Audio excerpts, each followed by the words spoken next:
Good afternoon, everyone. If there are any vegans or vegetarians in the house, this book is the first one that's actually been written, a science fiction book addressing your interests, but you do not need to be vegan or vegetarian to appreciate it. As she said, I am Elizabeth Allen. My book is called Ima Pigg, which is not a personal statement. It's actually the name of the lead character. And in a word, the book is a futuristic look at a world where vegetables are outlawed, being vegetarian is a crime, and all humans are forced to eat meat.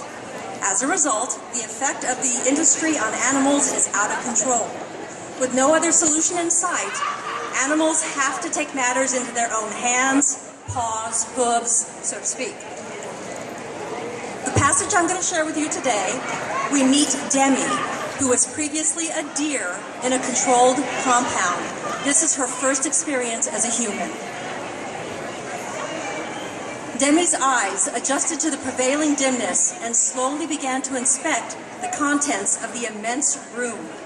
At the center of the huge space, tall pillars of Field and Stream, Bow Hunting World, Buckmasters, and Gray's Sporting Journal magazines stood in a circular setting like Stonehenge upon a mammoth oak coffee table. Each stack was painstakingly arranged in descending chronological order going back years. Edges and spines were meticulously aligned with anal retentive precision. Demi briefly entertained the impulse to annihilate the collection, but then her attention was drawn just beyond. A cozy corner near the furthest window was furnished with a lovely, richly upholstered love seat in dark burgundy moleskin velvet, along with a low 19th century lion-footed side table. Upon that table, an unopened bottle of Veuve Clicquot champagne and 2 flutes sat undisturbed, coated with an equally untouched 15-year-old layer of dust. The festive libation, ensconced in its dusty shroud, obviously fell short of its intended celebration some time ago. It seemed now to stand more like a memorial to something that should have been, but never was. In contrast to the poised bottle and glasses, an opened gift lay cockeyed on the floor amidst crudely torn wrapping paper and tissue. A delicate lady's Rolex watch, its crystal smashed, lingered where it had been abused and discarded. Demi left the watch alone, but discovered a small embossed note card. It read, "Happy anniversary, my dearest. 3 years is nothing compared to all the time in the world. Yours forever, V." Demi read the note twice and promptly tore it into little pieces. "Yeah, I guess we both lost someone special," she sniped, and sprinkled the shreds of parchment upon the unhappy shrine like snow. Most men, especially fathers, surround themselves with reminders of people or things that bring them joy. Still, others install items that signify pride, accomplishment, and emblems of a job well done. Venice was no exception. However, his articles of choice were neither family photos, heirlooms, nor certificates of merit.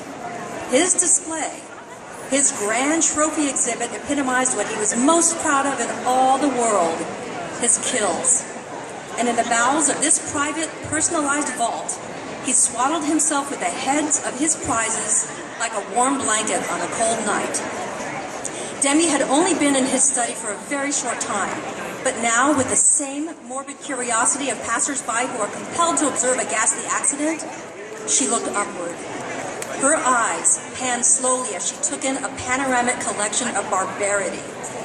Donning that dazzling rhinestone collar may have guaranteed her safety from a hunter's bullet for the last 17 years, but it never prepared her to witness the repeated decimation of her family and friends. Her mother had tried to harden her heart, so each time a killing touched too close to home, Demi could make some sense of it and move on with minimal grief. And for the most part, she had become somewhat benign. She had released her sorrow over the years. At least, she thought she had.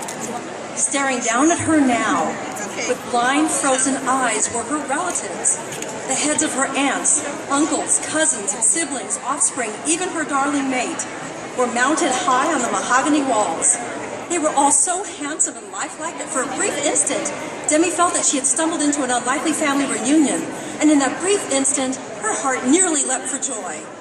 And then it occurred to her she had a gruesome get-together of decapitated relations. She couldn't move. Standing petrified as the menagerie that canopied her, Demi's legs felt heavy and immobile. A tingling lightness swelled in her head. She tried to keep calm, and while she didn't cry, her eyes rimmed red. She started to feel faint.